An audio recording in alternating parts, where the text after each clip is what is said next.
గ్రామానికి 100 కుటుంబాలు ఉన్నటువంటి గ్రామానికి నీలకంఠాపురానికి పిలవగానే మరి సదాశివరెడ్డి పిలవడము, చిన్న స్వామి పెద్ద స్వామికి రికమెండేషన్ చేయడము, మీరు రావడమే కాకుండా ఈ నీలకంఠేశ్వర స్వామి యొక్క ఔన్నత్యాన్ని, పార్వతీదేవి యొక్క ఔన్నత్యాన్ని, ఈనాటి ఫ్యామిలీస్లో ఏ విధంగా ఉండాలి అనేటువంటి చిన్న పిల్లలకు కానీ, యువకులకు కానీ, దంపతులకు కానీ, తల్లిదండ్రులకు కానీ, అత్తమామలకు కానీ, వయస్సు మళ్ళినటువంటి వాళ్ళకి కానీ ప్రతి ఒక్కరికి ఏ విధంగా మీరు చెప్పినారో నిజంగా బాగా అర్థమయ్యేటువంటి రీతిలో మీరు మాకందరికి కూడా చెప్పినారు. మనం కూడా వారు ఏమన్నారు నాతో అంటే 6 గంటలకు మైక్ ఇవ్వాలి, 8 గంటల వరకు మాట్లాడుతానన్నారు. కానీ 5 నిమిషాల ముందే మైక్ ఇచ్చినాము, వారు 8:25 వరకు మాట్లాడినారు. అంటే 90 నిమిషాలు మాట్లాడినారు. అంటే మనం కూడా అంత డిసిప్లిన్గా వచ్చినటువంటి వాళ్ళందరూ కూడా ఆలకించడం, దీన్ని మనం అందరం కూడా భగవంతుని ముందు, స్వామి ముందు చెప్దాము. మనమందరూ అంత 100కి 100 పాలు కాకపోయినా కూడా చేతనైనంత వీలైనంత వరకు మనమందరం ఆచరిద్దామా.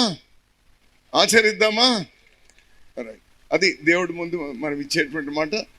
తప్పకుండా స్వామి, ఇది చాలా మంచి ప్రాంతం, చాలా మంచి వాళ్ళు. మీరు ఎవరైతే సుగుణాలు ఉన్నటువంటి వాళ్ళు చెప్పినారో, ఆ నీలకంఠేశ్వరి పార్వతి, అటువంటి వాళ్ళే ఈ ప్రాంతంలో ఉన్నటువంటి వాళ్ళు స్వామి. మీరు అక్కడి నుంచి వచ్చి ఇంత శ్రమ, హైదరాబాద్ నుంచి మళ్ళీ తెల్లారి ఇప్పుడు పోయి అనంతపురం పోయి తెల్లారి 4:30కు లేచి మళ్ళీ రేపు హైదరాబాద్కి వెళ్ళాల్సిన అవసరం ఉంది. మరి మీ సమయం ఇచ్చినందుకు ప్రత్యేకంగా మా చిన్న స్వామి గారికి కూడా, ఎందుకంటే మనకు ఇంకా మన దగ్గరకు వచ్చింది, మనకి ఇంకా పొద్దు వాళ్తా ఉంది మన పరిస్థితి, మన వయసు. కానీ వీళ్ళు దీని ముందుకు ఈ జనరేషన్ ముందుకు తీసుకెళ్ళే ముందే అది మనకంటే కొన్ని వందల లక్షల కోట్ల రెట్లు ఎక్కువ అని నేను నమ్ముతా ఉన్నాను.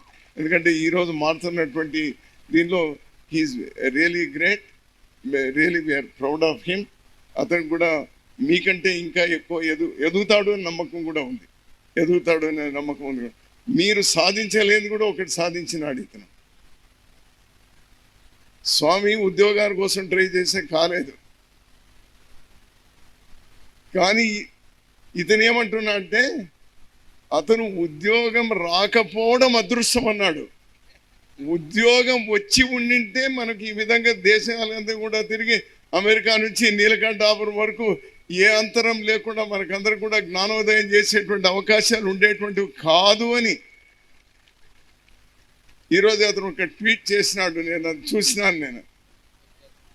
ప్రభుత్వ ఉద్యోగం రాకపోవడం అనేటువంటి అదృష్టం.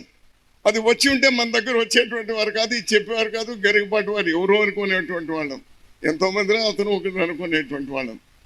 ఇంకోటి కూడా ఇతను ఏం చెప్పినా అంటే, మా తండ్రి గారిని నేను తీసుకెళ్ళాను, సెంట్రల్ యూనివర్సిటీలో నాకు ఉద్యోగం వచ్చింది, మా తండ్రి గారి ఒక ముఖ కవళికలు నేను చూసినాను, నేను సాధించలేనిది నా కొడుకు సాధించినాడు అనేటువంటి తండ్రి గర్వం, ప్రైడ్, అది చూసినారు. అది నాకు సంతోషం వేసింది అని అన్నారు. కానీ మీ వయసులో పెద్ద స్వామి ఏ విధంగా చెప్పారో నాకు తెలుసు, కానీ మీ తండ్రిని మించిపోతున్నారు స్వామి. మీ తండ్రి ఏమనుకోరులే, నా కొడుకు నాకంటే గొప్పగా అవుతున్నాడు అని ఏ తండ్రి అయినా అనుకుంటారు. అదేవిధంగా ఈ నీలకంఠేశ్వరుడు మీకు ఆ శక్తి ఇవ్వాలని చెప్పేసి కూడా ఈ సందర్భంగా కోరుతూ, మీరు కూడా అందరు కూడా దూర ప్రాంతాల నుంచి వచ్చిన, మా ఊర్లో ఇంతమంది లేరు స్వామి, చాలా దూర ప్రాంతాల నుంచి వచ్చినారు. స్వామివారిని బాగా విన్నారు, మనం వాళ్ళకి మాట ఇచ్చినాం. మిమ్మల్ని అందరినీ కోరుతాను, దయచేసి ప్రతి ఒక్కరూ ప్రసాదం తీసుకొని వెళ్ళాల్సిందిగా కోరుతున్నాను.